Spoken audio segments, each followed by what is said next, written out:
اعوذ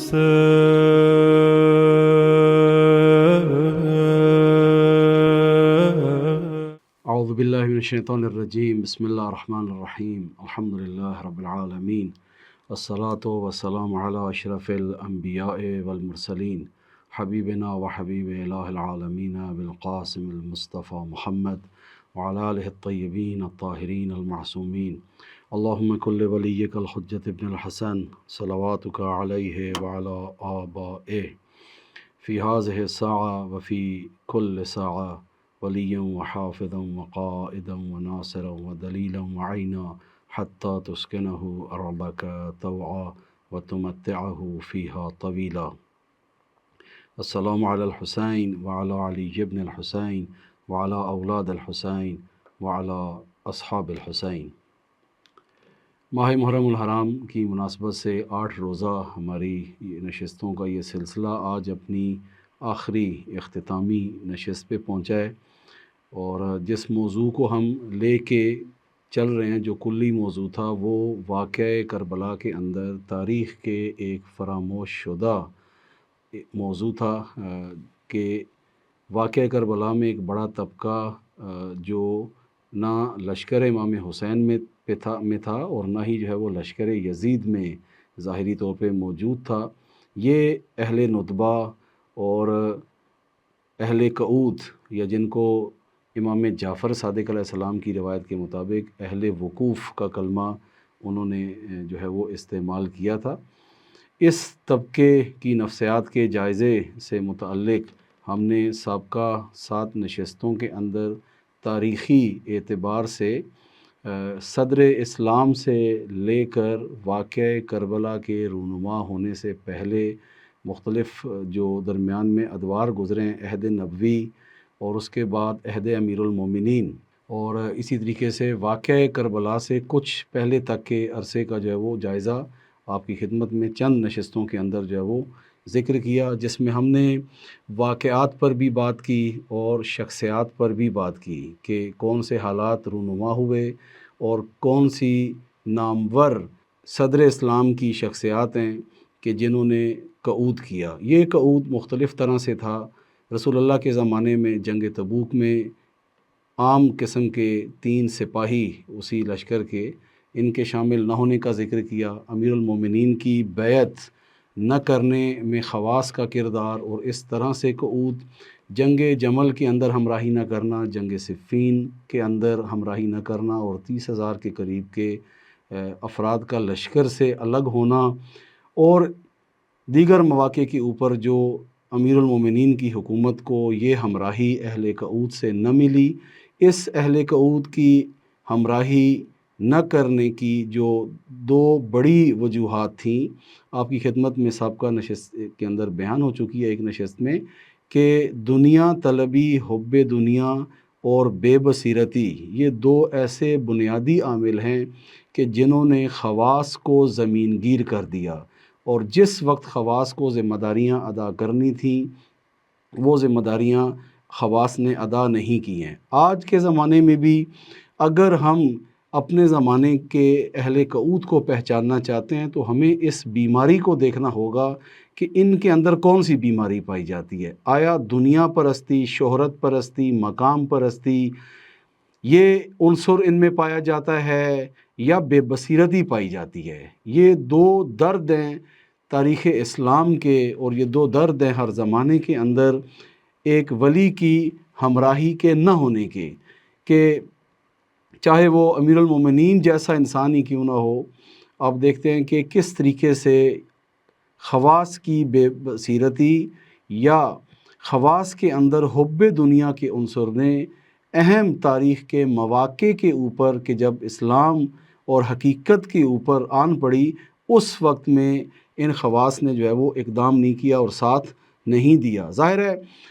گزشتہ نسلوں کے جو اقدامات ہوتے ہیں وہ اپنی ایک عاقبت رکھتے ہیں، اور آنے والی جو اگلی نسلیں ہیں وہ اس عاقبت کو بھگتتی ہے۔ اب یا تو یہ ہوتا ہے کہ آنے والی نسل سابقہ نسل سے عبرت لے اور وہاں سے ایک فعال تجربہ حاصل کرے، اور جو غلطیاں گزشتہ میں تکرار ہوئی ہیں ان کا یہ آنے والی نسلیں تکرار نہ کریں۔ ہماری جو گزشتہ نشست گزری ہے اس کے اندر ہم نے اس چیز کا جائزہ لیا تھا کہ اسی تاریخ اسلام کے سابقہ عرصوں کے اندر جو خواص نے غلطیاں کی تھیں، ان غلطیوں کے نتیجے میں اور امام حسین علیہ السلام کے اس مطہر خون کے نتیجے میں واقعہ کربلا کے بعد مختلف قسم کے انقلابات، مختلف قسم کی تبدیلیاں اور مختلف قسم کے قیام جو ہے وہ شروع ہوئے۔ ان میں سے بعض جو اقدامات تھے وہ انفرادی حیثیت کے تھے، محدود سطح کے تھے، بعض اقدامات بڑی سطح کے تھے اور بڑے قیام کی صورت میں جو ہے وہ رونما ہوئے۔ آج کیونکہ آخری نشست ہے، ہم آج کی نشست میں تھوڑا سا اسی بحث کو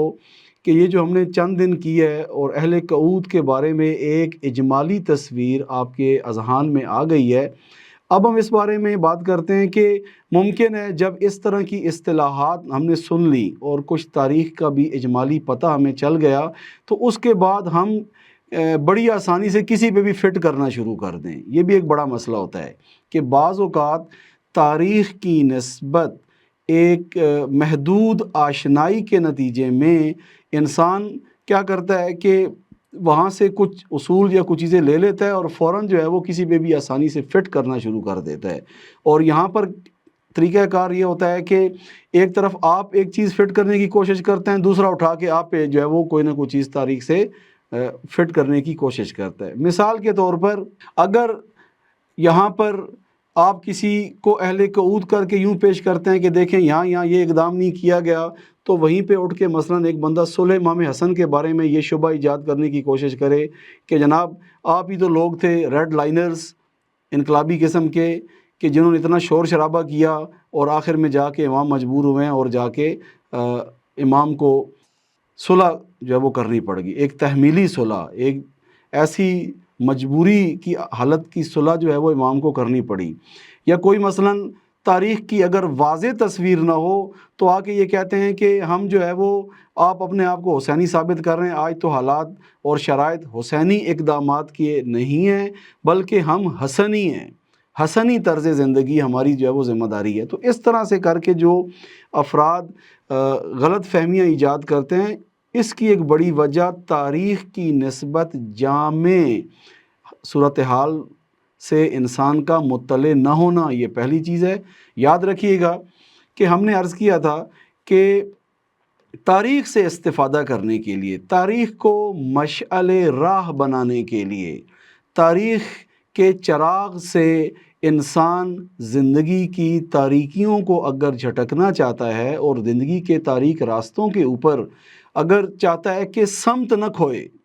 کسی غلط ڈائریکشن پہ نہ چلا جائے، تو اس کے لیے 4 طرح سے عرض کیا تھا کہ تاریخ کی طرف جو ہے وہ ہمیں توجہ کرنے کی ضرورت ہے۔ سب سے پہلا مسئلہ جو تھا وہ روایت تھا۔ عرض کیا تھا کہ روایت سے مراد مستند تاریخ کو پڑھنا ہے، مستند تاریخ۔ یہاں کلمہ روایت سے مراد حدیث نہیں ہے کسی معصوم کی، یعنی جو کچھ ماضی میں گزرا ہے آپ مستند علمی ذرائع اور اس کے ذریعے سے جو ہے وہ استفادہ کریں، اور آپ کے سامنے ایک جہاں تک ممکن ہو جو واقعات آپ تک پہنچ رہے ہیں آپ دیکھیں کہ ایسے حوالہ جات سے ہوں کہ جو مستند ترین کتابیں ہیں تاریخی اعتبار سے، بالآخر ان کے اوپر ایک طرح کا جو ہے وہ ایک اکثریتی اجماع ہے اس کے اوپر کہ یہ کتابیں جو ہیں وہ مستند ذرائع کے عنوان سے شمار ہوتی ہیں۔ پھر کراس چیک لگائیں، آپ مثلاً ایک ہی وقت میں چند ایک ایسی مستند کتب کو پڑھیں تاکہ آپ کے سامنے مرحلے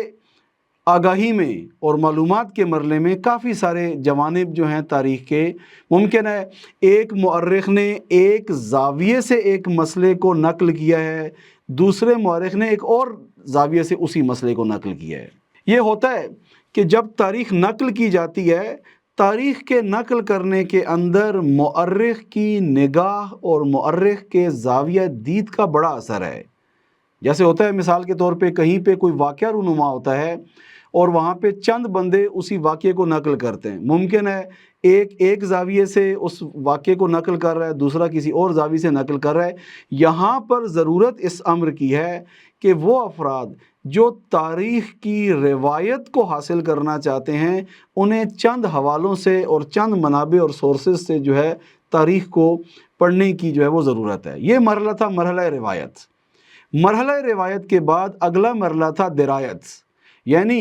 یہی واقعات اور حوادث اور شخصیات کے بارے میں جو کچھ آپ نے پڑھا ہے، اب آپ اس کو میزان عقل کے اوپر لے کے آ جائیں، حقائق کو آ کے عقل کے پیمانے پہ پرکھیں کہ کون سی چیزیں ایسی ہیں کہ جو عقل کے ساتھ سازگار ہیں اور کون سی چیزیں ہیں جو عقل کے ساتھ سازگار نہیں ہیں۔ جیسے آپ مثال دیتا ہوں، ابھی محرم الحرام کے ایام ہیں، واقعہ کربلا سے متعلق بہت سارے ایسے ہمارے ہاں چیزیں رائج ہیں بر صغیر کے اندر جن کا واقعہ کربلا سے دور دور تک کا کوئی تعلق نہیں ہے، اصلا اس کی کوئی مستند حیثیت نہیں ہے، لیکن کیونکہ وہ روایت ایک معاشرے میں چل پڑی ہے اور سٹیج پہ بھی مسلسل یہ بیان کی جاتی رہی ہے، نتیجہ یہ ہو گیا کہ آج لوگوں کو اگر آپ اس کے برعکس صورتحال بتانا چاہیں تو ان کے لیے ہضم کرنا آسان نہیں ہے۔ پس دوسرا مرحلہ یہ ہے کہ اس روایت کو درایت یعنی عقل کے میزان پہ لے آئیں، ان حوادث اور واقعات کے بارے میں پرکھیں کہ عقل اس چیز کو قبول کرتی ہے یا نہیں کرتی۔ خوب ظاہر عقل تو یوں نہیں ہو سکتا کہ آپ کی عقل قبول کر رہی دوسرے کی عقل قبول نہیں کر رہی، کیونکہ عقل ریاضی کے فارمولے اور اصولوں کی طرح ہے، 2 اور 2 4 ہے۔ ایسے نہیں ہو سکتا کہ ایک کہے کہ اس کی عقل قبول کر رہی ہے اور دوسرا کہے کہ نہیں اس کی عقل قبول نہیں کر رہی۔ عقل ایک ہی جیسا جو ہے وہ معیار انسان کو فراہم کرتی ہے۔ اس کے بعد تیسرا اقدام جو کرنا ہے وہ عبرت ہے، یعنی یہ معلومات اور آگاہی کہ جس کو آپ نے جامع انداز میں حاصل کرنے کی کوشش کی اور پھر اس کو عقل پہ پرکھا، اب تیسرا مرحلہ یہ ہے کہ اب اس سے عبرت حاصل کرو، یعنی ایسی چیزیں استخراج کرو اس آگاہی سے کہ جس کے ذریعے سے آپ کئی چیزوں کی نسبت خود کو بچا سکیں اور کئی چیزوں کی نسبت خود کو اور متوجہ کر سکیں، کہ گزشتہ میں وہ کام جو ایسے ہوئے ہیں کہ جنہیں تکرار نہیں ہونا چاہیے تھا، یا جو گزشتہ اقوام کی غلطیاں ہیں، آپ یہاں پر کیا کریں، عبور کریں، یعنی آپ ان حوادث اور واقعات سے ایسے اصولوں تک پہنچیں کہ جس کے نتیجے میں اب جو ہے آپ یہ کام نہ کریں، یا جو کمیاں وہاں رہ گئی ہیں آپ ان کا جبران کریں۔ تاریخ میں نے عرض کیا تھا پہلے بھی کہ تاریخ صرفاً پڑھنے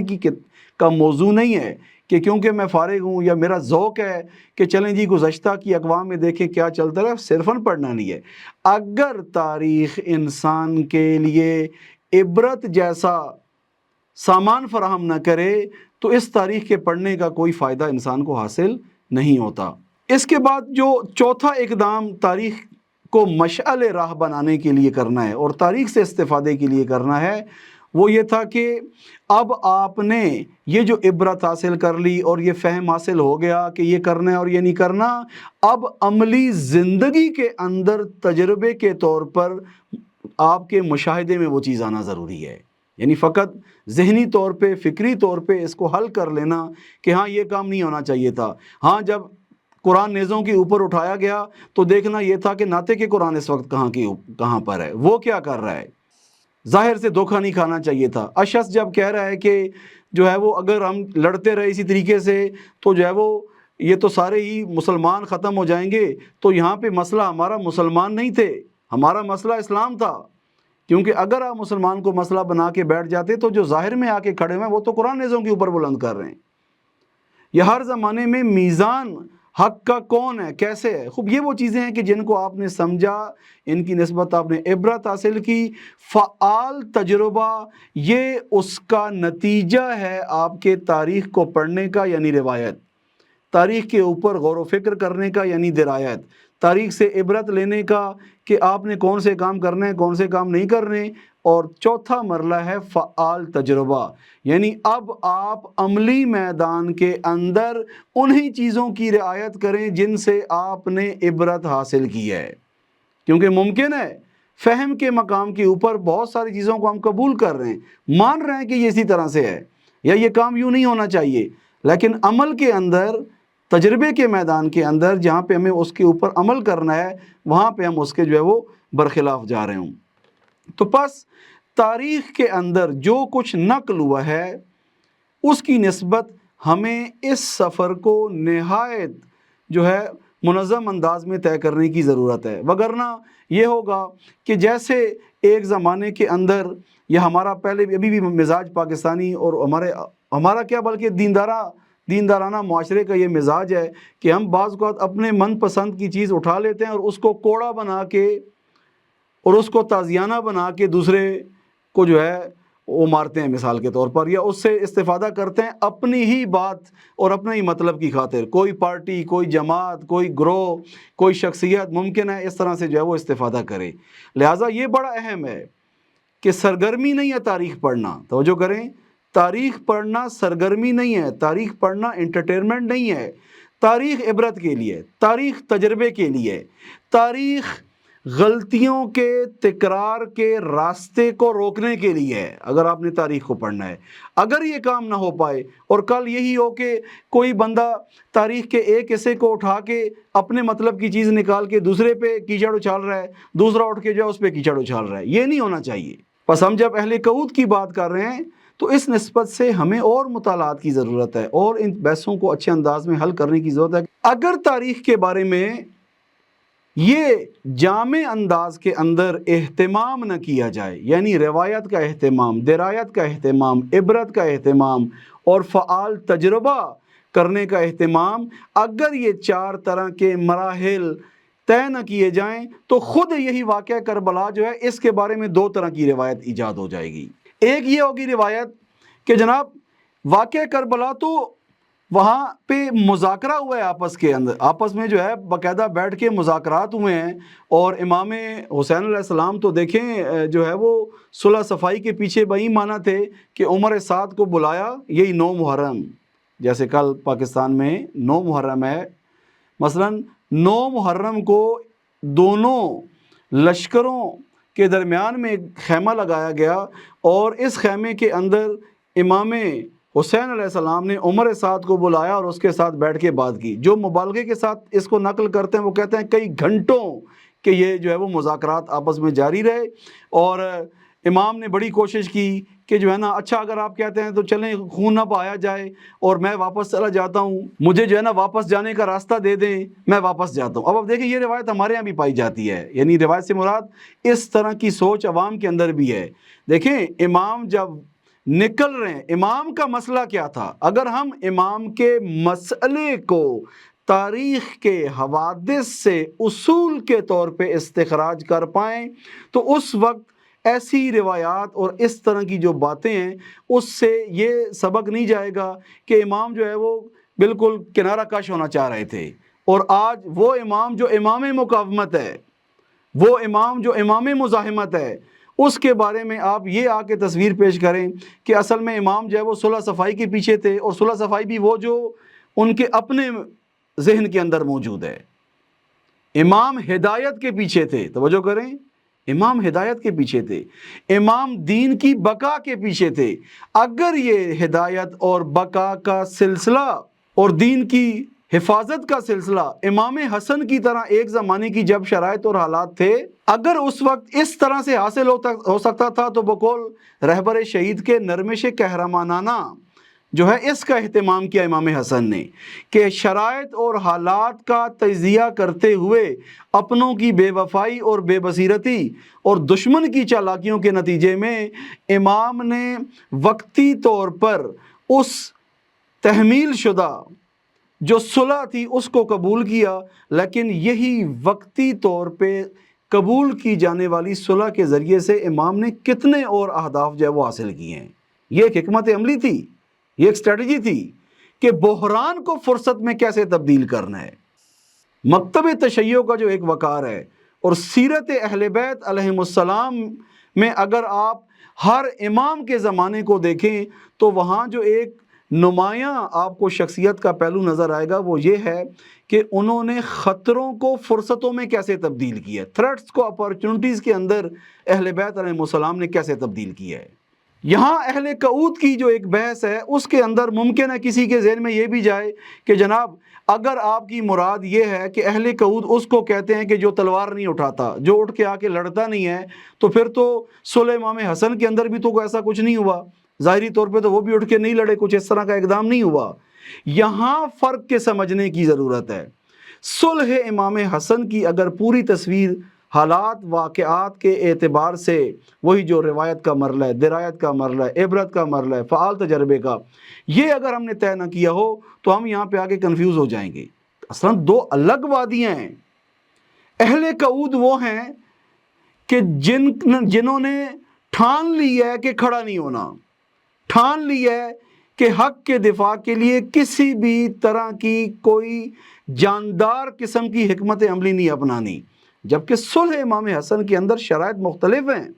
آج میں ایک دو نکات اس کے بارے میں بھی آپ کی خدمت میں جو ہے وہ بیان کرنا چاہوں گا کہ صلح امام حسن کے اندر ہوا کیا ہے۔ صلح امام حسن کو سمجھنے کے لیے اگر آپ کو تاریخی حقائق کا نہیں پتہ کہ حالات کیسے ہو گئے تھے، آپ یہ دیکھیں کہ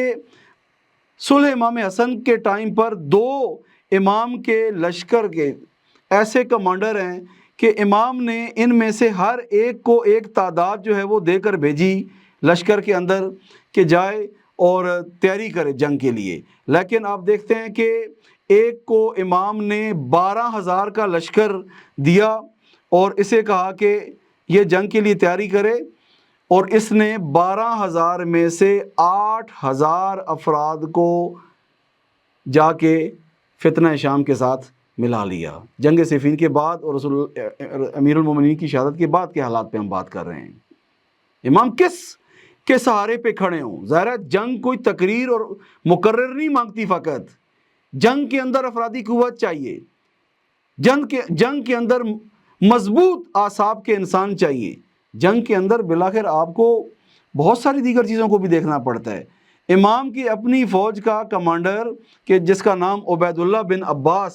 تاریخ نے نقل کیا ہے، 12,000 کے لشکر میں سے 8,000 افراد جو ہے یہ فتنہ شام کے ساتھ ملا دیتا ہے۔ ایک اور امام کا کمانڈر ہے جس کو 4,000 کے لشکر کی کمانڈ دی گئی تھی، یہ اس میں سے 200 بندے الگ کر کے یہ بھی جا کے مل جاتا ہے۔ اور آپ نے نہیں معلوم تاریخ کے اندر یہ پڑھا یا نہیں کہ جب امام حسن مجبور ہو گئے اور صلح تک حالت پہنچ گئی، اس وقت فتنہ شام نے باقاعدہ طور پر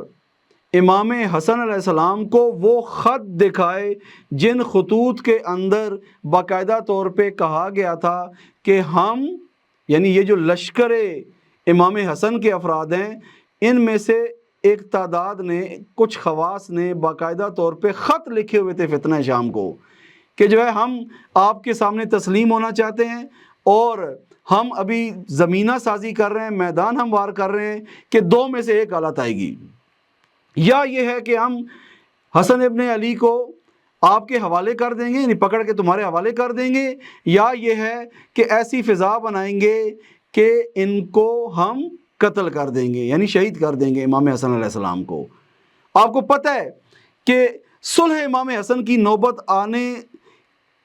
کے پیچھے کون کون سے اور عوامل کار فرمائیں؟ خوب اگر ہمیں تاریخ کا مکمل پتہ نہ ہو، اگر ہم نے تاریخ کا جائزہ نہ لیا ہو کہ کوفہ کس طرح کا کوفہ بن چکا تھا، امام حسن علیہ السلام کو نہایت مخفی انداز کے اندر شہید کرنے کے لیے پوری ایک جاسوسی کی نیٹ ورکنگ جو ہے وہ ایکٹیو ہو چکی تھی کوفہ کے اندر، اور اس کے سرغنہ جاسوس افراد کے جن کے اوپر فتنہ شام نے کافی انویسٹمنٹ کی ہوئی تھی، یہ شام سے نہیں آئے تھے لوگ، توجہ کریں، یہ لوگ شام سے نہیں آئے تھے، یہ اسی کوفہ میں زندگی گزار رہے تھے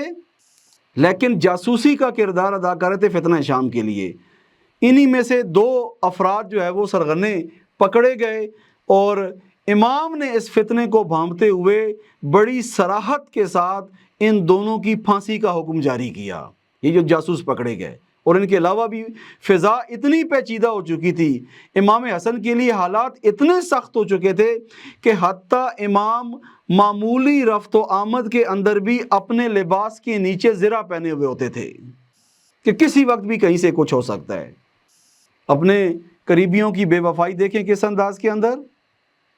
دشمن کا آلہ کار بننا کس انداز کے اندر، وہ گھر، وہ خاندان، وہ قوم، وہ معاشرہ جس کے اپنے ہی اندر ناسور پلوان چڑھنا شروع ہو جائیں، اپنے ہی اندر کے افراد جاسوسی کا کردار ادا کریں، وہ گھر کیسا ہو جاتا ہے، وہ خاندان کیسا ہو جاتا ہے، وہ ملک اور معاشرہ کیسا ہو جاتا ہے۔ اگر ہم نے تاریخ کے اندر اہل کعود کو پڑھنا ہے تو اہل کعود کے اندر آپ کو جب تک تاریخی مختلف واقعات کو ایک ساتھ نہیں رکھیں گے اور پھر کس نے کیا کیا اس کے بارے میں مستند تاریخ کو نہیں پڑھیں گے، اس وقت تک ہم یہاں سے اصول نہیں نکال سکتے، اس وقت تک ہم وہ پروسیجر یا وہ پروسیس نہیں نکال سکتے کہ کس چیز نے اس کو یہاں تک پہنچایا ہے۔ یہ بہت اہم ہے تاریخ سے عبرت لینے کے لیے، تاریخ سے فعال تجربہ حاصل کرنے کے لیے یہ بہت اہم ہے کہ ہم اس راہ اور روش کو سمجھیں کہ کس چیز نے اس انسان کو یہاں تک پہنچایا ہے، کون سے حالات تھے اس کے اندر، حب دنیا نے کیا کردار ادا کیا، اس کی سادہ لوہی نے کیا کردار ادا کیا، اس کے کان کے کچا ہونے نے کتنا کردار ادا کیا، کہاں پر اس کی مشکل پائی جاتی تھی کہ جو وقت کے ساتھ ساتھ بڑھتے بڑھتے ایک ناسور میں تبدیل ہوئی، اور جب اس کی دینداری کا امتحان دینے کا وقت آیا تو وہاں پر اس کے پاؤں جو ہے وہ لڑکھڑا گئے، چاہے وہ بے بصیرتی کی وجہ سے ہو یا وہ دنیا طلبی کی وجہ سے ہو۔ یہاں پہ آج ایک اور باب کی طرف بھی، ایک اور چیپٹر کی طرف بھی توجہ کی ضرورت ہے۔ اہل کعود کو ہم سٹڈی کر رہے ہیں، اہل کعود کے بارے میں ہم پڑھ رہے ہیں۔ آپ کے ذہن میں یہ خیال نہیں آیا کہ جناب کوفہ پہ تو ہم بات کر رہے ہیں، بالآخر مکہ و مدینہ میں کیا چل رہا ہے؟ حسین ابن علی قیام کر کے، ٹھیک ہے کوفہ کے افراد نے 18,000 خط لکھے ہیں، اور یہ 18,000 خط بھی ایک سبب ہے ظاہری طور پر کہ امام آئے ہیں۔ اگر توجہ کریں، اگر ہمیں تاریخ کا درست علم نہ ہو اور اس سے اصول استخراج نہ کیے ہوئے ہوں تو شاید میرے اور آپ کے ذہن کے اندر یہ بات آئے کہ اگر کوفہ والوں نے خط نہ لکھے ہوتے تو امام کبھی بھی کربلا کی طرف نہ آتے، امام کبھی بھی قیام نہ کرتے، جبکہ تصویر اتنی نہیں ہے۔ وہ حسین ابن علی جو مدینہ سے روانہ ہو رہے ہیں، وہ حسین ابن علی جو 60 ہجری کے اندر اور اس سے بھی پہلے کے عرصے کے اندر باقاعدہ طور پہ امت اسلام، علماء اسلام کو متوجہ کر رہے ہیں کہ دیکھو فتنہ شام کس طریقے سے اپنی ولی عہدی کے لیے تیار کر رہا ہے اس یزید کو کہ جس کی یہ خصلتیں ہیں، اور اگر آج آپ متوجہ نہیں ہوگے تو آپ یہ نہیں کہہ سکتے ہو کہ یہ شام کے اندر ہے اور یہ مسائل شام کی حد تک ہے اور ہمارا فی الحال اس سے کوئی تعلق نہیں ہے، ہم تو نماز ٹائم پہ پڑھ رہے ہیں، حج بھی کر رہے ہیں، عمرے بھی کر رہے ہیں، بیت اللہ کی بھی زیارت روزانہ نصیب ہو جاتی ہے، روضہ رسول پہ جانا بھی نصیب ہو جاتا ہے۔ مدینہ آپ کو پتہ ہے کہ اسلام کے مرکز کا نام تھا، مدینہ وہ جگہ تھی جہاں پر رسول اللہ نے اسلامی حکومت کو قائم کیا، اور اسی مدینہ سے پوری دنیا کے مختلف خطوں اور علاقوں تک جو ہے اسلام کا پیغام یہیں سے پہنچا۔ رسول اللہ نے اسی مدینہ کے اندر اسلامی نظام کو قائم کیا، اسلامی حکومت کو قائم کیا، اور اسلام پہ آنے والی جو مختلف قسم کی مشکلیں تھیں انہی افراد کے ذریعے سے، جو مہاجرین اور انصار تھے، ان کے ذریعے سے کئی قسم کے خطروں کو جو ہے وہ دور کیا تھا۔ ایک بڑا عجیب امتحان ہے قوموں کا، اور اگر آپ تہذیب اور تمدن کی تاریخ کو اگر اٹھا کے پڑھیں پوری دنیا کے اندر اگر آپ تہذیب اور تمدن کی تاریخ کو اٹھا کے پڑھیں، چاہے وہ آپ ادیان ابراہیمی کی صورتحال کو دیکھیں، مشرقی تمدن کو دیکھیں، مغربی تمدن کو دیکھیں، تمدن کے اندر ایک اوج ہوتا ہے۔ تمدن ایک سفر طے کرتے کرتے، ایک سیولائزیشن ایک سفر طے کرتے کرتے ایک اوج تک پہنچتی ہے۔ اوج پر پہنچنے کے بعد اب امتحان شروع ہوتا ہے ان لوگوں کا جنہوں نے ساتھ دیا تھا اس تہذیب یا تمدن یا کلچر کو کھڑا کرنے کے لیے، ان کا بھی امتحان شروع ہوتا ہے۔ ممکن ہے بعض افراد اس امتحان کے اندر خود کامیاب ہوں، خود ان کی عادتیں کل ویلفیئر، فلاح اور وسائل کے میسر آنے کے بعد خراب نہ ہوں، لیکن انہی کی اولادیں، انہی کے ارد گرد کے افراد کل وہ کس طریقے سے کہ جنہوں نے سختیاں نہیں کاٹی ہوتی ہیں، مشکلات نہیں دیکھی ہوتی ہیں، اور ایک تہذیب اور تمدن کو اس پھل دینے کے مرحلے پہ انہوں نے دیکھا ہوتا ہے، ان کی نظر میں فقط پھل ہوتا ہے، اور یہاں سے عیاشیاں شروع ہوتی ہیں، یہاں سے انسان کے اندر دنیا طلبی اور جمع کرنا، ذخیرہ اندوزی، اشرافیت جیسی خوب پروان چڑھنا شروع ہوتی ہے۔ اس کے نتیجے میں معاشرے کے اندر یہ بیماری غیر محسوس انداز کے اندر خواص میں شروع ہوتی ہے اور آہستہ آہستہ پھر خواص کے بعد عوام کی عادتیں بھی خراب ہونا شروع ہوتی ہیں۔ آپ یہ دیکھیں، یہ مدینہ النبی ہے، ادھر کربلا کے اندر امام حسین نے قیام کیا ہوا ہے اور ادھر جو ہے مدینہ النبی ہے۔ آپ تصور کریں کہ قعود کی جو بحث ہم نے شروع کی ہوئی ہے، مدینہ کے اندر بھی اس وقت یہ قعود کا طبقہ موجود تھا یا نہیں تھا؟ اہل قعود، اہل وقوف مدینہ میں موجود تھے یا نہیں تھے؟ اس کے لیے چند چیزوں کو آپ کو ذہن میں جو ہے وہ رکھنا ہوگا۔ ایک تو یہ کہ اسلام کا مرکز ہے مدینہ، تاریخی حیثیت ہے، تہذیبی حیثیت اس جو ہے وہ شہر کی پائی جاتی ہے، لیکن یہی مدینے کے اندر وہ جو رسول اللہ کے اصحاب تھے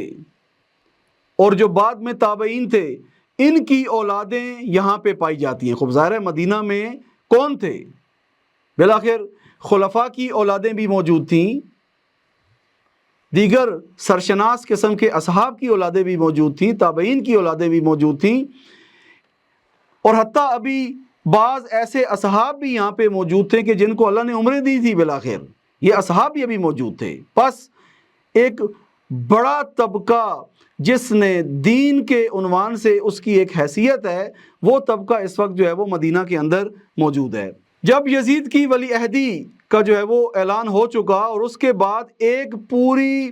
جو ہے ریسرچ کمیٹی بنتی ہے، ایک تحقیقاتی کمیٹی مدینہ کے اندر، مدینہ کے یہی جو خواص ہیں، میں نے عرض کیا ہے کہ اس میں خلفاء کی اولادیں شامل ہیں، بعض بزرگ اصحاب شامل ہیں جو زندہ تھے، تابعین کی اولادیں، یہ اس وقت جو ہے ایک کمیٹی بناتے ہیں۔ اس کمیٹی کا کام کیا ہے کہ اس کمیٹی نے شام جا کے تحقیق کرنی ہے کہ یزید کس طرح کا انسان ہے۔ اس کمیٹی نے جا کے تحقیق کرنی ہے۔ خوب، کمیٹی بن گئی۔ اس کمیٹی کے اندر فقط ایک سرشناس نام جو ہے وہ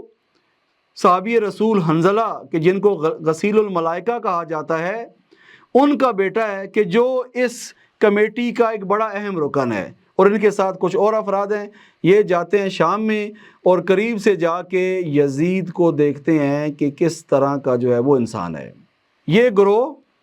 واپس آتا ہے مدینہ آ کے رپورٹ دیتا ہے کہ جس یزید کو ہم نے دیکھا ہے وہ بندر باز ہے، کتے باز ہے، اور اس کے اندر اور مختلف قسم کی جو ہے وہ برائیاں جو ہے وہ پائی جاتی ہیں۔ خوب، آ کے چاہیے کیا تھا کہ اس کے بعد یہاں جب خواص کے اوپر یہ حجت تمام ہو رہی ہے اور ایک خطرے نے جنم لیا ہے، یہاں پر کیا موقف جو ہے وہ اپنایا جانا چاہیے تھا؟ اب دیکھیں، ایک طرف اس کمیٹی کا موقف ہے، ایک طرف امام حسین علیہ السلام ہے کہ جو کب سے اس چیز پہ متوجہ کر رہے ہیں، اور اب تو یہ نمائندہ کمیٹی آنکھوں سے دیکھ کے بھی آ گئی ہے کہ اگر یہ انسان خلیفۃ المسلمین بنے، اگر یہ انسان کل زمام حکومت سنبھالے گا تو کل کیا کچھ ہوگا۔ یہاں پر خواص کی سہل پسندیوں نے، خواص کی بے بصیرتی نے، خواص کے اس مسئلے کو سادہ لینے نے کیا کیا؟ ایک یہاں پہ بیانیہ جاری ہوا، توجہ کریں، یہاں پہ بیانیہ جاری ہوا۔ بیانیے کی جنگ کو کم نہ لیں آج کے زمانے کے اندر، آج کا زمانہ بیانیے کی جنگ کا زمانہ ہے، اور بیانیے کی جنگ کے اندر ہوتا یہ ہے کہ انسان کا جو ذہن ہے، انسان کی جو فکر ہے، انسان کی جو سوچ ہے، اس کو ٹارگٹ کیا جاتا ہے۔ خوب، بیانیے کی جنگ کیا ڈیزائن ہوئی؟ بیانیہ یہ بنا کہ دیکھیں جی، اول تو یہ ہے کہ یہ چھوٹے موٹے کام ہیں، اس کے پرسنل مسائل ہیں، اور جیسے آج ہم بعض وقت نہیں کہتے کہ جناب ہر ایک نے اپنی قبر میں خود جانا ہے، اپنا حساب جا کے خود دینا ہے، تو ایک بیانیہ مدینۃ الرسول کے اندر یہ ایجاد ہوا کہ جناب اگر یہ اس کے اعمال بھی ہیں تو یہ شخصی اعمال ہیں۔ اب اس وقت ہمارا مسئلہ یہ نہیں ہونا چاہیے، ہم ان چھوٹی چھوٹی چیزوں میں نہ پڑیں، اور ہمیں اس وقت یہ دیکھنا ہے کہ بالآخر روم کی طرف سے جو تھریٹ اسلام کو ہو سکتا ہے، اور قلمرو یہ اسلامی جغرافیے کو اگر کوئی تھریٹ ہو سکتا ہے تو ادھر کفار کے مقابلے میں تو یہی شام والے کھڑے ہیں۔ یزید جیسے ہی ہے، کیونکہ میں نے پہلے بھی عرض کیا تھا ایک گفتگو کے اندر، فتنہ شام کی جو چالاکیاں ہیں، جو عیاریاں ہیں، ان میں سے ایک عیاری یہ تھی کہ یزید نہ تو جمل میں شامل ہوا ہے، یزید نہیں صفین میں شامل ہوا ہے۔ اس کو سیلیبریٹی بنانے کے لیے اور اس کو آئندہ کا ایک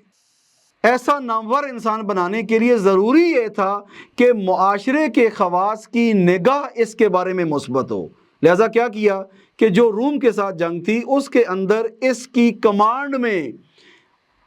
جو وہ بھیجا گیا کہ بطور فاتح جو ہے وہاں سے یہ واپس آئے۔ اور میں نے عرض کیا تھا کہ کئی افراد جو تھے یزید کی نسبت ایک نرم گوشہ اس عنوان پہ ان کے اندر ایجاد ہو چکا تھا کہ دیکھیں اس وقت ہمارا ایکسٹرنل تھریٹ ہے ایک، یعنی اسلامی قلمرو جو ہے جغرافیہ اس سے باہر روم کا، لہٰذا ابھی یہ اگر وہاں پہ لڑ رہے ہیں اور ادھر سے جو ہے کوئی اگر خطرہ نہیں اگر ہمیں لاحق ہوتا تو یہ خود بھی کافی ہے، نہ پڑیں چھوٹی چھوٹی چیزوں کے اندر۔ امام حسین کا کیا موقف ہے ایسی مقام کے اوپر؟ امام نے فرمایا کہ یزید شارب الخمر ہے، یزید کے اندر جو ہے وہ اس طرح کی خصلتیں مختلف قسم کی امام نے گنوائیں اور کہا کہ اگر یہ برسر اقتدار آتا ہے فعلی الاسلام سلام، اگر اسلامی حکومت کا اقتدار ایک ایسے انسان کے ہاتھ میں دیتے ہو جس کے اندر یہ خصلتیں ہیں، شارب الخمر ہے، فاسق ہے، فاجر ہے، بندر باز ہے، کتے باز ہے، جس کے اندر یہ خصلتیں پائی جاتی ہیں، تو فرمایا کہ فعلی الاسلام سلام۔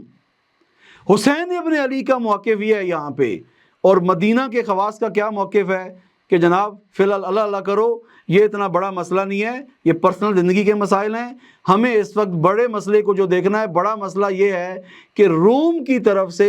جو ہے اسلام کے اوپر اور اسلامی جو سرحدیں ہیں اس کے اوپر یلغار نہیں ہونی چاہیے، اگر یہ اتنے کو سنبھال رہا ہے تو کافی ہے، پریشانی لینے کی کوئی ضرورت نہیں ہے۔ خوب، آپ کو کیا لگتا ہے کہ ان اہل قعود نے جو مدینہ میں بیٹھے تھے انہوں نے اتنا ہی کام کیا ہے؟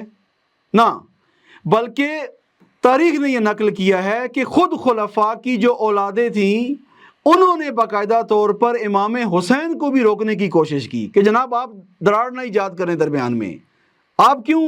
اتنے، آج کی ہم اپنی زبان میں بات کریں جیسے ہم آج کہتے ہیں کہ آپ کیوں اتنے ریڈ لائنر بن رہے ہیں، آپ اتنے کیوں ریڈیکل بن رہے ہیں، آپ کیوں ایک چھوٹے سے مسئلے کو اتنا بڑا مسئلہ بنا کے پیش کر رہے ہیں۔ یہی خلیفہ دوم کے بیٹے عبداللہ ابن عمر واقعہ کربلا کے وقت امام حسین کی خدمت میں آتے ہیں، امام کا سینہ چومتے ہیں۔ توجہ کریں، یہ وہ لوگ نہیں ہیں جنہوں نے اہل وقوف کا کردار ادا کیا، اہل قعود کا کردار ادا کیا، ان کو شناخت نہیں تھی کہ حسین کون ہے۔ امام حسین کا سینہ چوما اور کہا کہ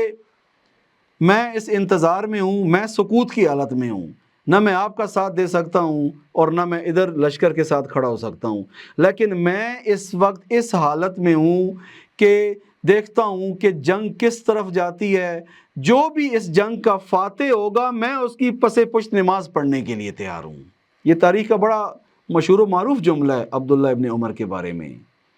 کہ اس نے کہا کہ جو بھی اس وقت فاتح ہوگا میں اس کے پیچھے جو ہے وہ نماز پڑھنے کے لیے تیار ہوں۔ حسین ابن علی کا ساتھ نہیں دیا۔ مدینہ میں ایک طرف یزید کی نسبت اس طرح سے حساسیت کا نہ پایا جانا خواص کے اندر یہ ڈر تھا۔ خوب ظاہر ہے عوام تو اپنے خواص کے دین کے اوپر ہوتی ہے، یہ ایک کام، اور دوسرا کام انہوں نے کیا کیا کہ امام حسین علیہ السلام کے راستے کو بھی روکنے کی بھرپور کوشش کی مختلف ذریعوں سے۔ ایک نے آ کے یہ بھی کہا، یہی جملہ ہے دوبارہ عبداللہ ابن عمر کا، کہا کہ یہ تو چند دن کا کام ہے، ابھی یہ یزید زیادہ ٹائم نہیں رہنے والا، یہ چلا جائے گا۔ اب ذرا دیکھیں کوٹیشنز دیکھیں، امام کی معرفت دیکھیں۔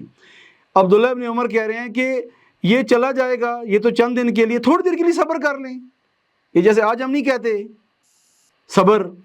تھوڑی دیر کے لیے صبر کر لیں، آپ جلدی نہ کریں، ہمیں اہل صبر ہونا چاہیے، ہمیں تھوڑا سا مسائل کو دیکھنا چاہیے، مسائل کی پیچیدگی کو سمجھنا چاہیے۔ کہا کہ یہ چند دن کا کھیل ہے، یزید زیادہ عرصہ نہیں رہے گا برسر اقتدار۔ اگلا جملہ کیا ہے؟ اگر یہ چلا گیا تو اس کے بعد سیٹ ہی آپ کی تو پکی ہے۔ یہ امام حسین کو کہہ رہے ہیں کہ اگر یہ چلا گیا تو اس کے بعد آپ ہی کی سیٹ پکی ہے۔ یہ فہم ہے ولایت کا، یہ فہم ہے امامت کا۔ یہ لوگ کہاں بیٹھے ہوئے ہیں؟ مدینہ النبی کے اندر۔ یہ کہاں کے خواص ہیں؟ یہاں پہ بڑا ایک اہم نقطہ ہے تاریخ کے اعتبار سے، کہ جیسے آپ نے دیکھا کہ جو ٹیلوں کے پیچھے آ کے بیٹھ گئے یا جو کوفہ میں رہ گئے یا جو بصرہ کی گلیوں میں رہ گئے اور نہیں آئے، ان کی جو عاقبت ہوئی اور اس کے جو انجام ہے، ایک کچھ حصہ میں آپ کی خدمت میں عرض کر چکا ہوں۔ ابھی تھوڑا سا انہی اہل مدینہ کے بارے میں عرض کرنا چاہوں گا کہ اہل مدینہ کے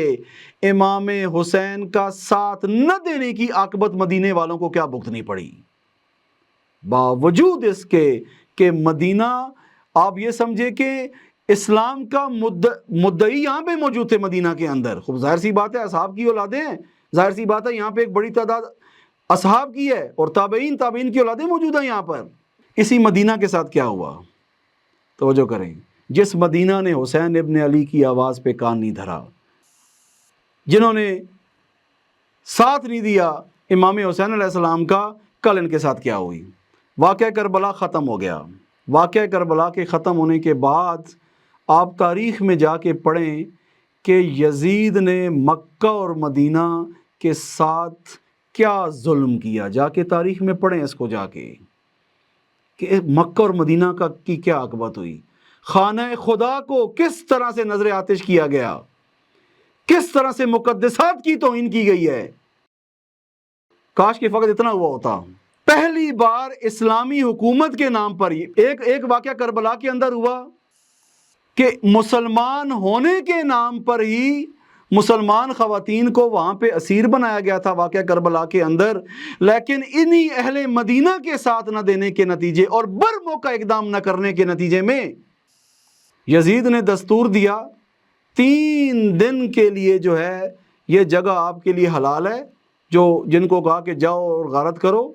3 دن حلال ہے۔ مسلمان، نام نہاد مسلمان حکومت کے ذریعے، نام نہاد اس کے سپاہیوں کے ذریعے سے 3 دن تک ان مقدس مقامات پر موجود مسلمانوں کی ناموسیں کہا کہ تم پہ حلال ہے۔ جب انسان عزت کے راستے کو اختیار کرتا، جب شرف اور کرامت ہضم نہیں ہوتی ہے کہ انسان کو، اس کا نتیجہ دیکھیں کیا نکلتا ہے۔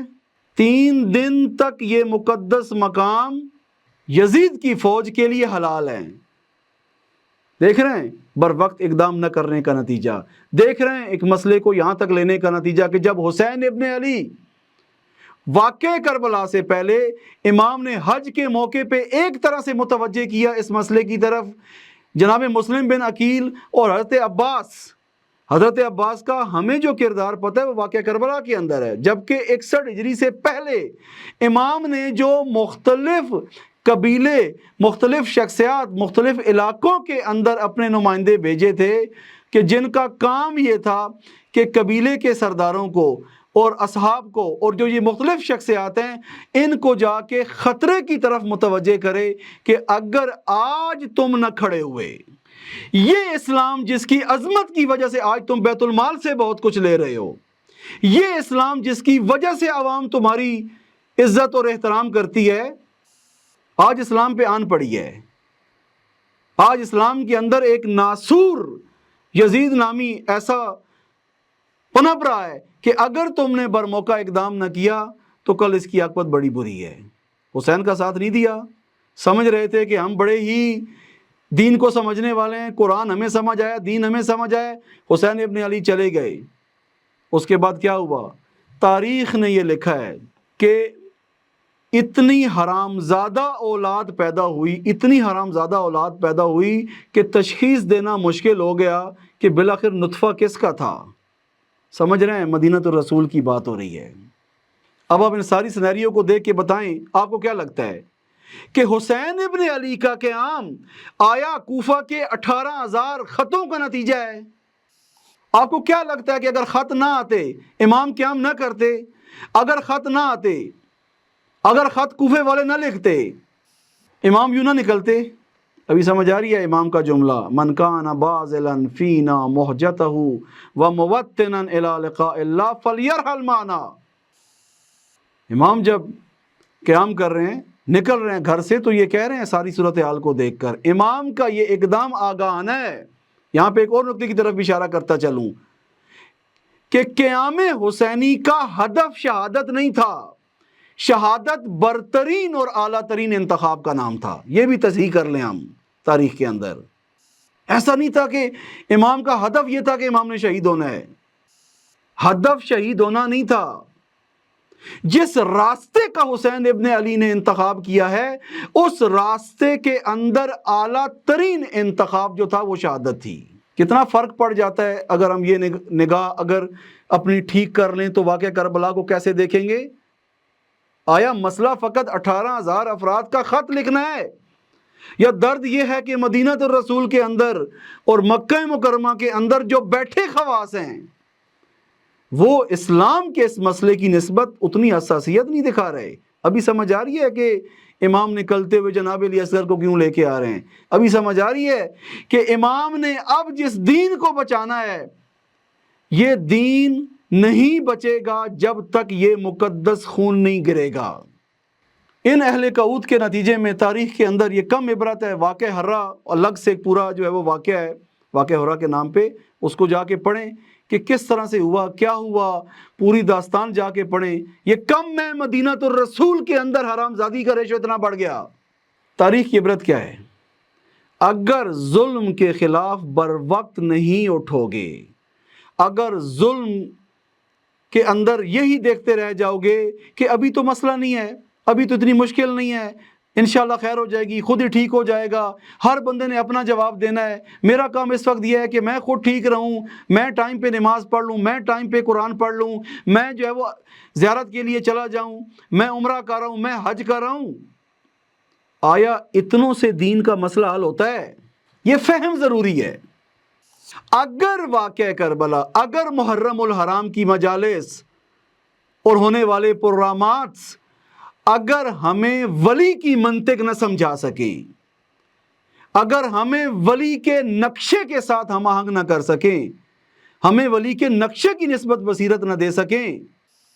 پھر ان مجلسوں کا، پھر ان محافل کا، پھر اس اہتمام کا کیا فائدہ؟ آج کس دین کی ضرورت ہے؟ آج جو کربلا برپا ہے اور جو ایک عالمی کربلا امام زمانہ کے ذریعے سے برپا ہونی ہے، وہاں پر ہمیں کیا کرنا ہے؟ ہمیں کیسے پتہ چلے کہ ہم حق کے ساتھ کھڑے ہوں گے یا باطل کے ساتھ؟ اگر ہم چاہتے ہیں کہ ہم اہل کعود میں سے نہ قرار پائیں، چند چیزیں جو دین کی یاد رکھنا ہمیشہ ہمارے لیے جو ہے وہ ضروری ہیں اور ان کو خوب جو ہے وہ ہم ملحوظ خاطر رکھیں۔ قرآن مجید طاغوت کی نفی اور ظلم کے خلاف قیام جو ہے اس کو ہر صورت کے اندر جو ہے وہ انسان کے اوپر واجب قرار دیتا ہے، یہ اصل ہے۔ اگر ہم منطق کو قرآن کی سمجھنا چاہتے ہیں، اگر ہم چاہتے ہیں کہ لشکر حسین کا حصہ بنے، اگر ہم چاہتے ہیں کہ ایسے مسائل کے اندر شخصیات کے نرغے میں نہ پھنس جائیں، مقدس لباسوں کے پیچھے یوں نہ ہو جائیں کہ ہمیں حقیقتیں نظر ہی نہ آئیں اور ہم کہیں کہ جناب کیونکہ یہ صاحب نے کچھ نہیں کیا، وہ صاحب نے کچھ نہیں کیا، خوب آپ مجھے بتائیں انصاف سے، آج کیونکہ ہم ایک بالآخر تاریخ کے سفر کو گزار کے اتنے صدیوں کے فاصلے پہ بیٹھ کے مدینہ کو دیکھ رہے ہیں، ممکن ہے آج ہمارے لیے سمجھنا آسان ہے، لیکن آپ انصاف سے خود بتائیں کہ اس وقت جب معاشرے کے یہ بے خاصیت خواص جب اس طرح کا موقف اپنا رہے ہیں، ایک کہہ رہا ہے کہ جناب یہ اس کا پرسنل مسئلہ ہے اور ہمیں جو ہے اتنی ٹینشن لینے کی ضرورت نہیں ہے، اس نے جا کے اپنی قبر میں خود حساب دینا ہے۔ یہ ایک بیانیہ مکہ مدینہ کے اندر۔ دوسرا بیانیہ کیا تھا کہ جناب ابھی ہمارا مسئلہ یہ نہیں ہونا چاہیے، ٹھیک ہے اس میں کمیاں ہیں، ٹھیک ہے اس میں مسائل ہیں، لیکن یہ بھی تو دیکھو کہ روم کی طرف سے کسی تھریٹ کو اسلامی قلمرو کی طرف نہیں آنے دے رہے، لہٰذا ہماری اس وقت اولویت یہ ہے۔ لیکن حسین ابن علی کہاں کو دیکھ رہے تھے؟ امام حسین کے سامنے یہ معاشرہ کہ جس کے خواص بے خاصیت ہو چکے ہیں، جس کی عوام کے اندر جہالت اس اوج کے اوپر موجود ہے، امام کو اس معاشرے کو جگانے کا سوائے خون کے اور کوئی راستہ نظر نہیں آ رہا، سوائے اس کے کہ امام کھڑے ہوں اور میدان میں نکلیں، سوائے اس کے کہ جب پوری امت عالم اسلام کے اقصی نقاط سے نکل کر مکہ میں جمع ہوئی ہے حج کرنے کے لیے اور حج کی مراسم اور عمرہ ادا کرنے کے لیے، امام وہاں پر احرام کھولیں اور وہاں سے روانہ ہو جائیں۔ اس طرح کوئی اور راستہ نہیں نظر آ رہا۔ انصاف سے خود بتائیں، اگر ہم اسی زمانے کے اندر ہوتے ہماری کیا حالت ہوتی؟ ہم واقعاً امام حسین کا ساتھ دیتے؟ یہ جو ہمارے ہاں حق کا معیار یہ ہے کہ جناب دیکھو کہ اکثریت کہاں کھڑی ہوئی ہے، یہ جو لبرل ڈیموکریسی نے ہمیں چیز سکھائی ہے کہ اکثریت معیار ہے کسی چیز کے ٹھیک ہونے کا۔ اگر آپ اور ہم اس زمانے کے اندر ہوتے اور معاشرے کے یہ خواص کہ جن کے نام کے ساتھ بڑے بڑے لیبل لگے ہوئے ہیں، چھوٹے لیبل نہیں ہیں، بڑے بڑے لیبل لگے ہوئے ہیں، ہم اور آپ ہوتے یہاں پہ کیا کرتے؟ واقعاً حسین ابن علی کا ساتھ دیتے؟ یہ آج محاسبے کی ضرورت ہے۔ خوب جھانکیں ہم اپنے اندر، خوب اپنے ضمیر کے آئینے کے اندر اپنے آپ کو دیکھیں کہ اگر ہم یوں ہوتے، ایک طرف امام حسین ہیں اور ان کے ساتھ کچھ چیدہ افراد ہیں کہ آخر میں جا کے 35 کے قریب یہ کل شہید بنتے ہیں کربلا کے، اور ایک طرف ہزاروں کی تعداد ہے، یا ہم کس کی مانتے؟ کہتے مولا آپ کی باتیں بھی ٹھیک ہیں، آپ بھی بڑی اچھی باتیں کر رہے ہیں، آپ کی باتیں ٹھیک بھی ہیں، لیکن مولا یہ بھی تو دیکھیں نا، آخر بالآخر کوئی سیاست بھی چیز ہوتی ہے، بالآخر اتنے سارے لوگ یہ بھی کہہ رہے ہیں، آپ تھوڑی دیر کے لیے صبر کر لیں، آپ تھوڑا سا جو ہے ذرا حوصلہ رکھیں۔ دیکھ رہے ہیں عبداللہ ابن عمر کیا کہہ رہے ہیں امام کو کہ آپ صبر کریں، چند دن کا تو کھیل ہے، یہ چلا جائے گا، رفع دفع ہو جائے گا، جیسے یہ اصطلاح استعمال کرتے ہیں ہم، رفع دفع ہو جائے گا، اور اس کے بعد آپ ہی کی پارٹی اوپر آئے گی، حکومت آپ ہی کو ملے گی، آپ ہی آ کے سنبھال لیجئے گا۔ یعنی اتنا فہم نہیں ہے کہ امام کس چیز کے پیچھے ہے، امام کس چیز کے پیچھے ہے۔ یہ ایک عاقبت میں نے آپ کی خدمت میں بیان کی ہے کہ کیا ہوا، ایک اور عاقبت، یہی یزید جس کو یہ سمجھا جا رہا تھا کہ یہ اس کا پرسنل میٹر ہے، یہ اس کے پرسنل مسائل ہیں، ہمیں نہیں الجھنا، اور امام کب سے مینشن کر چکے تھے کہ دیکھو یہ مسئلہ شام تک نہیں رہنا، دیکھو یہ مسئلہ فرد کا نہیں ہے، کل پوری سماج کو یہ اپنی لپیٹ میں لے گا۔ اس کا ایک بندر تھا یزید کے پاس جس کا نام اس نے رکھا ہوا تھا ابو قیس۔ یزید خود بھی علناً شراب پیتا تھا اور اس بندر کو بھی شراب پلاتا تھا۔ شام کے اندر یہ جو اصحاب رسول اللہ کے بعد بالآخر جن کی کچھ عمریں ہیں، ان میں سے کچھ اصحاب جو تھے وہ شام کی طرف چلے گئے تھے۔ انہی میں سے ایک صحابی جو ہے وفات پاتا ہے، اور یزید کو آ کے جو مستی کے اندر ہے، جو شراب کی حالت کے اندر ہے، اس کو آ کے اس کا سیکٹری، اس کا ایلچی، اس کے قریبی افراد آ کے اس کو جو جوڑتے ہیں اور کہتے ہیں کہ جناب رسول کا صحابی ہے اور جو ہے دنیا سے رحلت کر گئے، جنازے میں شرکت کرو۔ آپ تاریخ کے اندر جا کے دیکھیں کہ نقل کیا کی ہے تاریخ نے، کہ اس نے وہاں پہ کیا جواب دیا ہے، لعنت کی ہے، یزید نے لعنت کی ہے اس صحابی کے اوپر، اس مستی کی حالت کے اندر لعنت کی ہے۔ اس کے بعد اس کو جو جوڑا گیا، کہا گیا کہ کم از کم کوئی خط لکھ دو، کوئی لیٹر، کوئی بیانیہ کچھ کر دو۔ اتنی مستی کے اندر ہے یہ یزید کہ اتنی بے احترامی بھی کر رہا ہے، اتنی بدتمیزی سے بھی پیش آ رہا ہے۔ کس کے دنیا سے رحلت کرنے کے اوپر؟ عام بندہ نہیں ہے۔ یہ جو اصحاب کا ایک طبقہ کچھ تعداد شام میں چلی گئی تھی، ظاہرہ ان کو مراعات دی گئی تھی، ان کی ایک حیثیت تھی شام کے اندر، علمی حیثیت تھی۔ یزید مستی کے عالم کے اندر لعنت بھیج رہا ہے صحابی کے اوپر، جنازے میں بھی شرکت نہیں کی، کوئی چیز بھی نہیں لکھی۔ آپ یہ دیکھیں کہ کسی بھی طرح کا اہتمام یزید نے نہیں کیا۔ بعد میں توجہ فرمائیں، بعد میں جب ابو قیس نامی یہ بندر جس کو یزید ممبر رسول کے اوپر بھی ساتھ لے کے آتا، اور کیوں خلیفۃ المسلمین بن چکا تھا نا، جو خود کو مشہور کیا ہوا تھا، اور یہ جو ساکتین تھے، یہ جو اہل کعود تھے، ان کی مسرت اندیشیوں نے علناً آ کے اس مقدس مقام کی بھی توہین کروائی۔ یہ جب ابو قیس نامی بندر اس کا جو ہے وہ مرتا ہے، تو یزید یہ کہتا ہے کہ میں کیونکہ تم سب کا خلیفہ ہوں، توجہ کریں، منطق دیکھیں یزیدیت کی، میں کیونکہ تم سب کا خلیفہ ہوں اور یہ بندر میرا بھی عزیز تھا، یہ تم سب کے لیے بھی عزیز ہونا چاہیے، لہٰذا یوں نہیں ہو سکتا کہ اس کو جا کے اسی طریقے سے دفنا دو۔ باقاعدہ طور پہ اس بندر ابو قیس کے لیے پورا اہتمام کیا گیا تدفین کا، کسی کو یقین آئے گا کہ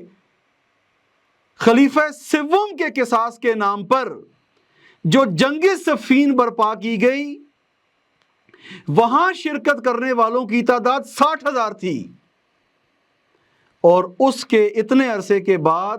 یہاں پر اس بندر کی تشییع کے لیے اور اس بندر کی تدفین کے لیے 70,000 کے قریب لوگ آئے اس تشییع کے اندر۔ یہ تاریخی حقائق ذرا دیکھیں نا، تاکہ ہمیں سمجھ آئے کہ حسین ابن علی نے کیا کیا ہے۔ آپ پھر بھی یہ کہو گے کہ جی کیونکہ کوفیوں نے خط لکھے ہیں اور جو ہے وہ امام کو جھانسا دیا ہے، کیونکہ اب امام آ گئے، اب امام کدھر جائیں؟ تو امام تو جانا چاہ رہے تھے، امام تو صلح کرنا چاہ رہے تھے، امام تو چاہ رہے تھے کہ کوئی مجھے راستہ دے دو، میں واپس چلا جاتا ہوں۔ یہ توہین نہیں ہے امام کی؟ میرا ایک سوال ہے، جو 70,000 افراد ابو قیس نامی اس بندر کی تشییع کے لیے اور اس کی تدفین کے مراسم کے لیے اکٹھے ہوئے ہیں، انصاف سے خود بتائیں یہ کون تھے؟ بے دین لوگ؟ بے نمازی؟ دیکھ رہے ہیں، اگر وقت پہ حسین کا ساتھ دے دیا ہوتا تو حر کی طرح سننا پڑتا، جیسے حر کو کہا نا انت حر فی الدنیا والآخرہ۔ یہ 70,000 یہ سارے کہاں پہ؟ اور اس جناب جون حبشی غلام کے خون کا ایک قطرہ کہاں پہ؟ دیکھ رہے ہیں خواص کی خیانت، خواص کی سادہ لوہی، خواص کی بے بصیرتی ایک دن اسلامی سماج اور اسلامی معاشرے کو یہاں تک لے کے آ گئی کہ ایک بندر کی تشییع کے لیے، ایک بندر کی تدفین کے لیے 70,000 بندہ اس دن نکلا ہے۔ چھٹی کا اعلان کیا گیا باقاعدہ طور پر۔ یزیدی حکومت کے اندر جس دن یہ بندر مرا ہے، عزائے عمومی کا اعلان کر دیا گیا، چھٹی ہے ہر چیز کی۔ دیکھ رہے ہیں معاشرہ کتنا پست ہو گیا۔ سمجھ آ رہی ہے کہ جناب زینب کو کیا نظر آ رہا تھا کہ کیا ہونا ہے؟ سمجھ آ رہی ہے کہ جناب حضرت عباس کو کیا نظر آ رہا تھا جس کے لیے کھڑے ہوئے ہیں؟ یہ بی بی، یہ اصحاب، یہ بنو ہاشم کہ جنہوں نے امام کا ساتھ دیا ہے، یہ ساتھ دینا رشتہ دار ہونے کی وجہ سے نہیں ہے، بی بی بھائی کی وجہ سے نہیں آئی کربلا میں فقط۔ یہ بات ذہن میں رکھیے گا۔ ہم کیونکہ بعض اوقات جب روح کربلا سے آری ہوتے ہیں اور اس فکر کو نہیں ہم اس سطح پہ سمجھ پاتے، بعض اوقات ہم ان مسائل کو بڑی چھوٹی سطح پہ دیکھتے ہیں۔ اس میں شک نہیں ہے کہ بھائی اور بہن کا جو تعلق ہے، کربلا کی ایک خوبی یہ ہے کہ کربلا سالم فطری احساسات کی تجلی کا مقام ہے۔ سالم فطری احساسات، درست ہے کہ یہاں بہن اور بھائی کا تعلق بھی ہے، درست ہے یہاں پہ بیٹے اور باپ کا تعلق بھی ہے، درست ہے یہاں کا بھائی سے تعلق بھی ہے اور اس کا اظہار بھی موجود ہے، اس میں کوئی شک نہیں ہے۔ لیکن مسئلہ یہ ہے کہ آیا داستان فقط اتنی ہے؟ مسئلہ فقط اتنا ہے؟ ولی کی جو ایک بڑی مشکل ہوتی ہے ہر زمانے کے اندر، وہ یہ ہے کہ ولی اپنے زمانے سے کئی زمانے آگے نکل کر حقیقتوں کو دیکھ رہا ہوتا ہے، مسائل کو دیکھ رہا ہوتا ہے، فرصتوں کو دیکھ رہا ہوتا ہے کہ اگر آج یہ معاشرہ غفلت کی وجہ سے، دنیا طلبی کی وجہ سے، بے بصیرتی کی وجہ سے آج اگر یہ معاشرہ کھڑے پانی میں تبدیل ہو گیا، کل یہ جوہر میں تبدیل ہوگا۔ جب یہ جوہر میں تبدیل ہوگا، یہاں پر ایک یزید نہیں، یزید جیسے کئی یہاں پہ ناصور پیدا ہوں گے۔ اس لیے امام کی منطق کیا تھی امام حسین علیہ السلام کی؟ فرمایا مثلی لا یبایع مثلا۔ امام کا مسئلہ صرف یزید نہیں ہے، فرمایا میرے جیسا یزید جیسے کی بیعت نہیں کر سکتا۔ اگر ہم آج یہ چاہتے ہیں کہ اہل قعود میں سے نہ قرار پائیں، اگر ہم اس قعودی تفکر کو سمجھنا چاہتے ہیں، ہمیں تاریخ کے ان مختلف ٹکڑوں کو، تاریخ کے ان مختلف حصوں کو ہمیں جوڑنا ہوگا، ہمیں ایک ساتھ ان ساری چیزوں کو جو ہے وہ سمجھنا ہوگا، تاکہ کل تاریخ کے اندر ہم کہیں پہ کنفیوز نہ ہو جائیں، کل ہم کہیں پہ کسی کو مجتہد سمجھتے ہوئے، کسی کو آیت اللہ سمجھتے ہوئے، کسی کو حجت الاسلام سمجھتے ہوئے، کسی کو خطیب اعظم سمجھتے ہوئے، کسی کو مفتی اعظم سمجھتے ہوئے کل یہ کنفیوز نہ ہو جائیں کہ جناب باتیں تو آپ ٹھیک کر رہے ہیں لیکن بالآخر یہ بھی دیکھیں نا انہوں نے تو کچھ نہیں کیا، یہ آ کے بیٹھ گئے۔ اسلام نے اسی لیے معیار یہاں پر کچھ اور چیزوں کو قرار دیا ہے، میزان دیا ہے، حق اور باطل کی شناخت کے اصول دیے ہیں۔ اگر وہ انسان کے سامنے ہو، اگر جناب زہرا سلام اللہ علیہا کا خطبہ جو خطبہ فدق ہے، اگر اس کے اندر روح امامت کو جیسے بی بی نے بیان کیا ہے کہ امامت جو ہے وہ اساس ہے، امامت بنیاد ہے، وہ جو فرمایا بی بی نے خطبہ فدق کے اندر کہ امام کیا ہوتا ہے، امام کی حیثیت کعبے کی حیثیت ہے، کعبہ نہیں جاتا ایک ایک سے جا کے خود کو سیٹ کرتا اور اپنی ڈائریکشن ٹھیک کرتا، لوگ ہیں جن کو کعبے سے اپنی ڈائریکشن کو ٹھیک کرنا ہوگا۔ اگر بی بی کی اس دین شناسی کو بعد میں سمجھا گیا ہوتا اور امام کو امامت کی یہ حیثیت دی گئی ہوتی، یہ کربلا میں یہ واقعہ رونما ہوتا۔ مسئلہ یہ ہے کہ توجہ فرمائیں، جیسے ہم آج ائمہ کے ساتھ ہمارا برتاؤ ہے، جیسے آج ہمارا امامت کے ساتھ برتاؤ ہے، تاریخ میں بھی یہی ہوتا رہا ہے۔ نماز پیچھے پڑھنے کے لیے تیار ہیں،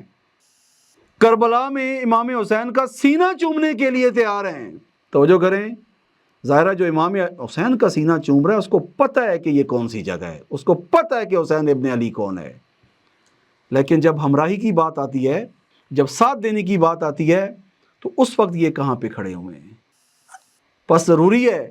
کہ قرآن مجید کے اندر اہل کعود کے بارے میں جو 6-7 کے قریب عرض کیا تھا کہ آیات بیان ہوئی ہیں سورہ توبہ کے اندر، سورہ نساء کے اندر،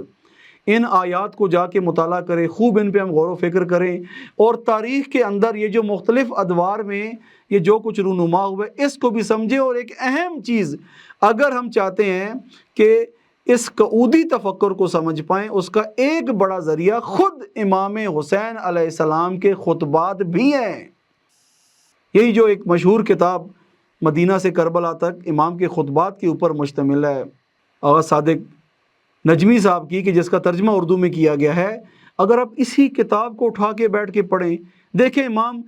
ہر مقام کے اوپر کیسے خطاب کر رہے ہیں، کیسے بیان کر رہے ہیں، ابھی امام نے خط کس کو لکھا، ابھی کس کے نام سفیر بھیجا، کس مقام پہ امام پہنچے، امام نے کیا کہا ہے۔ اگر ہم آج اہل بیت کے کلام سے آشنا ہو جائیں، اگر قرآن کے اندر منطق قعود اور منطق وقوف کو قرآنی آیتوں سے استخراج کریں، اس کی تشریح اور تفسیر کو دیکھیں، سیرہ اہل بیت میں جا کے چیزوں کو دیکھیں، تو ہم کبھی بھی نہیں بھٹکیں گے، ہم کبھی بھی کنفیوز نہیں ہوں گے کہ جناب مجھے تو سمجھ ہی نہیں آ رہی ہے کہ حق کدھر ہے اور باطل کدھر ہے، میں کیسے ابھی اس کا ساتھ دوں۔ ویسے تھوڑی دیر کے لیے یہ بھی سوچیں، جب ہم آ کے ولایت کو منحصر کرتے ہیں جغرافیے کے اندر، تو حسین علیہ السلام تو مدینہ سے تھے، پھر مکہ، کوفے والوں کو چاہیے تھا یہی دلیل دیتے کہ بھائی یہ تو امام جو ہے، یہ تو جو لیڈر ہے، یہ تو وہاں سے ہے، لہٰذا ہمیں اس کا ساتھ نہیں دینا، ہمارے سے کوئی تعلق نہیں ہے۔ جیسے آج ہم تقسیم ہے نا، ہم کہتے ہیں کہ جناب یہ تو ایرانی لیڈر ہے، یہ تو ایرانی رہبر ہے، ایران والوں کے لیے تو حجت تمام ہے، ہماری تو کوئی ذمہ داری بنتی نہیں ہے۔ دیکھ رہے ہیں ایسی چیزیں کیوں جنم لیتی ہیں؟ اس لیے کہ ہم نے اگر اسلام کے حاکمیتی نظام کو سنجیدہ لیا ہوتا، فلسفہ دین کو اور دین کا جو اجتماعیت کا فلسفہ ہے اگر اس کو سمجھا ہوتا اور یہ سمجھا ہوتا کہ معاشرہ ایک کشتی کی طرح ہے، اگر اس کشتی کی ایک طرف ایک شخص سوراخ کرتا ہے تو آپ یہ نہیں کہہ سکتے کہ میرے نماز پڑھنے کا ٹائم ہے، یا میں نے آنکھیں بند کر لی ہیں، یا میں نے کانوں میں انگلیاں ٹھونس لی ہے، میں نے یہ منظر دیکھا ہی نہیں ہے، میری ذمہ داری نہیں ہے۔ منطق حسینی یہ کہتی ہے کہ تمہاری ذمہ داری ہے۔ منطق حسینی یہ کہتی ہے کہ جب حق کا ساتھ دینا ہے تو افراد میں نہیں پھنس جانا، نہ یہ بیٹھتے دیکھتے رہو کہ جناب ابھی فلاں کون کرے گا، ابھی کون کیا کرتا ہے، کون کیا کرتا ہے۔ جب حق کی تشخیص دے لی ہے تو اب آپ قیام کرو، اب آپ کھڑے ہو جاؤ، ولو اس راستے کے اندر تنہا ہو، ولو اس راستے کے اندر تمہیں اپنا عشیرہ اور قبیلہ لے کے آنا پڑے، ولو اس راستے کے اندر تمہیں زخم زبان سہنے پڑیں، ولو اس راستے کے اندر تمہیں طرح طرح کی مشکلات سے گزرنا پڑے۔ حق کا پیغام یہ ہے، منطق حسین یہ ہے۔ اللہ تعالیٰ سے دعا ہے کہ پروردگار نے یہ توفیق ان چند ایام میں ہمیں عطا کی ہے کہ ہم اپنی ذمہ داریوں کے سمجھنے کے لیے واقعہ کربلا کے اس فراموش شدہ باب قعودی تفکر کو سمجھ سکیں۔ اللہ تعالیٰ سے دعا ہے کہ پروردگار بحق امام حسین علیہ السلام ہمیں واقعاً اس مسئلے کو سنجیدہ لینے کی توفیق عطا فرمائے، اور جن تاریخی حقائق سے ہم ان چند ایام میں آشنا اور آگاہ ہوئے ہیں، پروردگار ان کے حوالے سے ہمیں اپنا محاسبہ کرنے کی توفیق عطا فرمائے اور اس کے مطابق ہمیں ہمیشہ حق پر ثابت قدم فرمائے۔ والسلام علیکم ورحمۃ اللہ وبرکاتہ۔